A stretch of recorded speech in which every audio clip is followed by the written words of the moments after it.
Dear Daniela, we're about to do something a little different. It's cold. A wee adventure, you could say.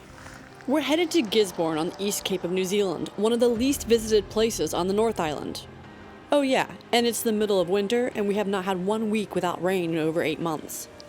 You've never been winter camping before, and when you get cold, something unfortunate happens. I can get a little bit of pain. And you might not have the appropriate gear. The seams of my boots slowly soaked in some water. Surely this has got to be one of the craziest, read stupidest, things you've ever done. But for some reason you're doing it. Is it that you enjoy being uncomfortable? Is there something about winter rain and clouds that you particularly like? Or is it something else entirely that I'm not thinking of? Whatever it is, off we go to one of the most unique parts of New Zealand. So you might be asking yourself, why are you going to the middle of nowhere 8 hours away for your first time winter camping? And that is a very good question that you are asking there. Well, let me give you a bit of context. I just got back from the US. I was there for 6 weeks and the trip was kind of shitty, if I'm honest. I only went camping one time and I'd hoped to do more. And also just, there were a lot of bad things happening and a lot of people crossing my boundaries. And it I'm glad to be back in New Zealand. And now I'm just kind of like, if I'm completely honest, I'm recovering. And I kind of am feeling that one of the best ways to do so is get back to the thing that I love the most, which is adventuring. And what better adventure than going somewhere I've never been before in the middle of nowhere, in the middle of winter, and trying something new. So that's what I'm doing.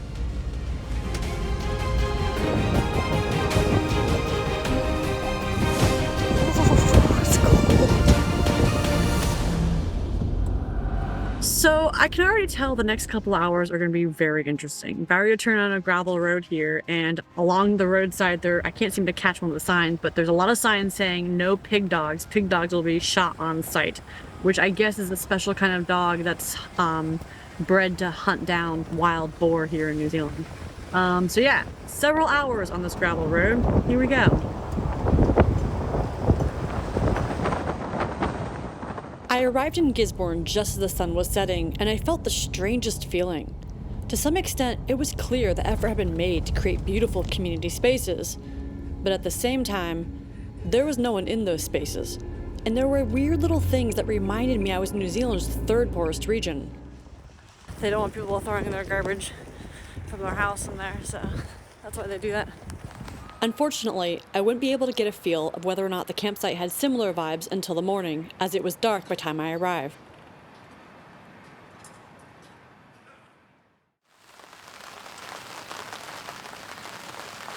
When you are camping in the rain, it is very important to stay dry. You don't want to get wet, because once you start getting wet, it's hard to dry out, because it's not going to stop raining theoretically. So getting a wee shelter is a great idea. Something to keep you dry.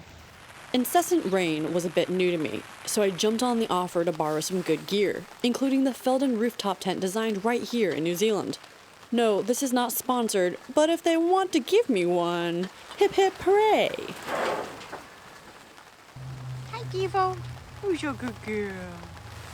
I've never been one to seek out rain when I go camping, or really go camping in the winter. I think I've gone camping in the winter like once in my entire life up in Colorado. I think I was headed up to Conundrum Hot Springs, and beautiful place by the way. And there was snow on the mountains and it was freezing at night. And I just remember feeling so uncomfortable while I was sleeping. I barely slept. I was freezing, shivering all night. And it was like the most horrible, cold freaking experience ever. But then the next morning, I felt like alive and like I had just accomplished the most amazing thing in the world. And I remember like walking to the hot springs, getting in, and I was like, you know what?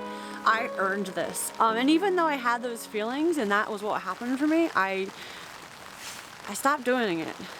I got comfortable for a while. I got so comfortable, in fact, that when I'd been driving to the campsite, I'd also been spiraling into anxiety, repetitively going through my checklist, questioning why I'd chosen this region of New Zealand for this endeavor, and why I was trying all new gear.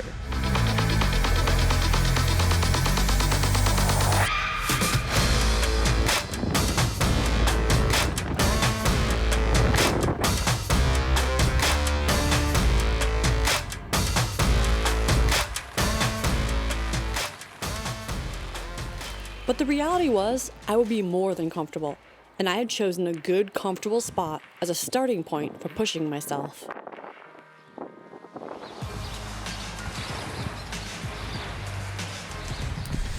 So all of these little houses, sheds, whatever you want to call them here, cabins, all of these little cabins get access to all the glamping facilities that nobody else gets access to. So showers, toilets, and also a hot tub. And even though the hot tub was not being used the entire time, they wouldn't let me use it, which was really sad. It's for glamping guests only, so that would be one reason to pay a little extra, but I'm okay with tenting. So they've really set up this common area to be super nice, and it's dog friendly on the side towards the beach, which is, you know, obviously one of the reasons why I'm here. There's a ping pong table, there's bean bags, there's actually a cafe right behind me right here, but it's closed right now. It's only open in summer. But yeah, the facilities here are really nice. They're taking good care of the property.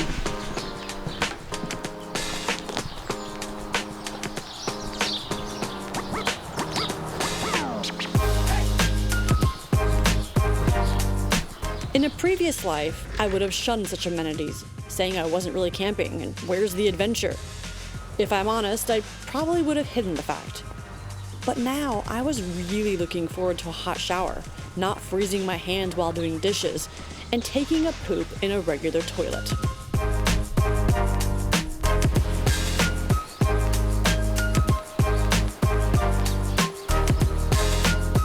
They really thought through every part of this entire campsite. Like the charging station over there, just like little added touches like that. They've done a very good job just making it extra nice.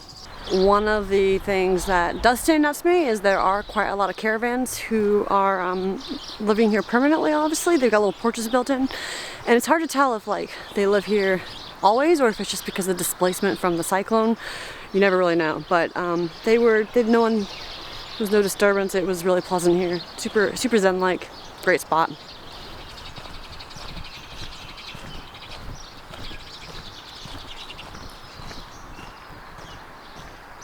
Having a dry and safe base to return to certainly helped ease my anxiety, but I was ultimately there to push myself and see Gisborne.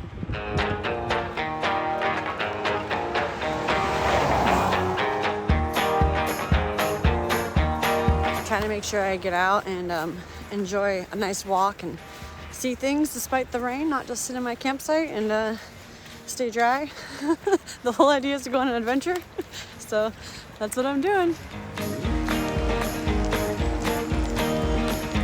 On one hand, part of me wishes it was sunny and I could sit on the beach and just chill, but I'm the only one here. Check it out. It's just me.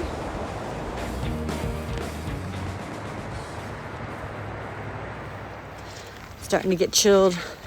I got a bit too wet. Not feeling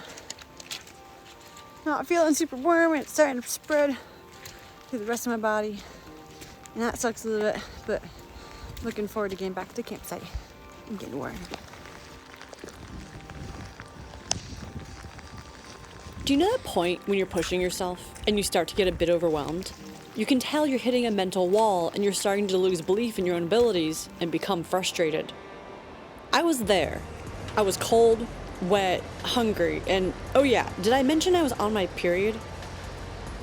Ain't good for the balance skills, otherwise this would be a pain in the butt. It's in precisely the moment that I hit my maximum and simply wanted to sink down to the rocks and curl up in a ball that I was reminded why I go outside my comfort zone in the first place. Alright, Beaver, come on, stay close.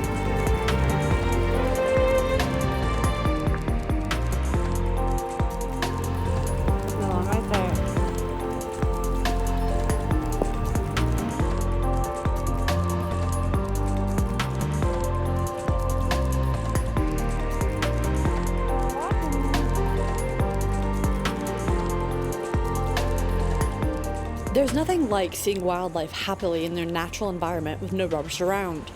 If you're lucky enough for such an encounter, give the animal as much space as possible and move along quickly so it doesn't get stressed out.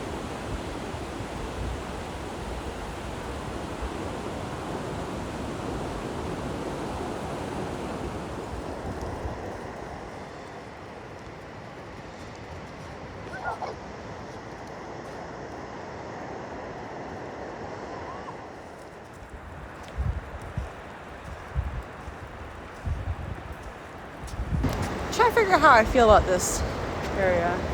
There's been a lot of trash everywhere, and now there's a fire being just left. Yeah.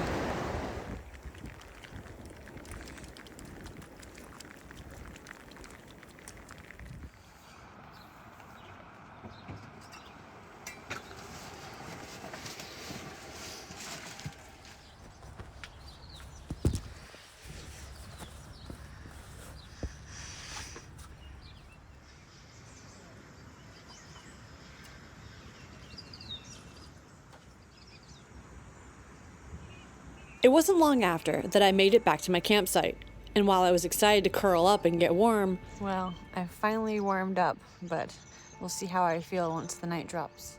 I was also a little frustrated.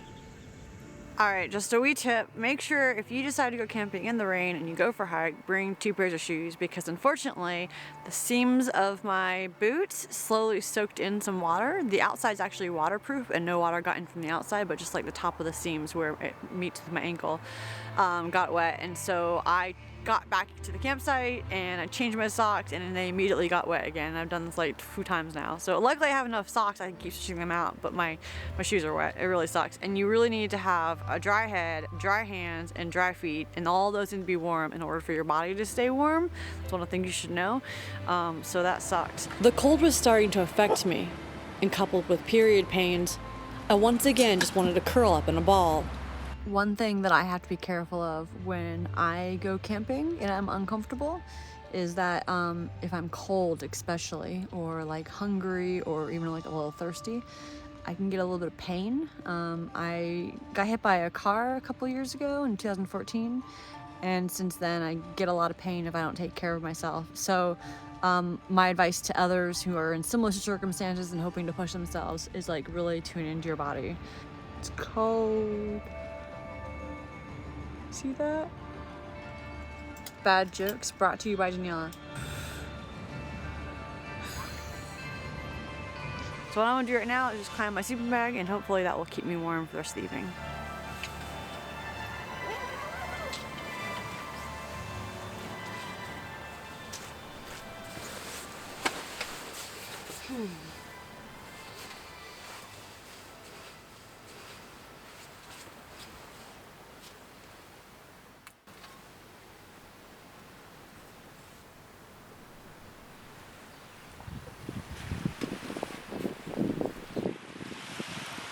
Funny, I think of this movie I just watched, a documentary called Enchainment, and there's 2 guys that climbed all of the 3,000 meter peaks here in New Zealand. It was the first time it ever happened. No, not first time, but it was the first time in a quick amount of time. They did it in a month. But sometimes they would get to the top of the peaks and they wouldn't be able to see anything. They wouldn't be able to see any view. It would be like super cloudy, or it was nighttime, or fog everywhere.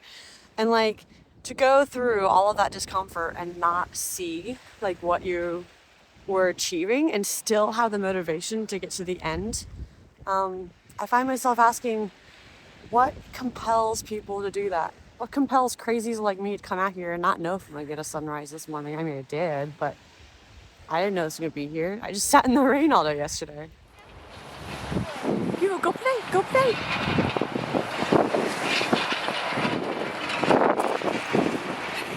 I love it. Are you in turbo mode?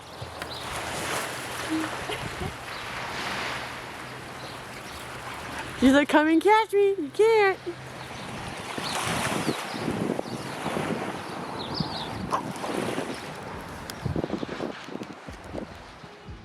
Would I go winter camping again? Was Gisborne worth the 7-hour drive? For me, this trip was all about the new experiences, and that's exactly what I got. But it's not all that I got. Having met many a salty sailor who will boast the daily discomforts they put up with like it's a badge of honor, I feel that the most happy place in life is where one is able to embrace, even pursue discomfort, but also able to lean into and appreciate the glimmers that are passed our way. All right, so if you watched my Colorado video where I talked about sailing a little bit, and you would have seen me do one of my favorite things in the entire world, and to reward myself for pushing myself and trying new things, I'm going to make a wee pit stop at some hot springs.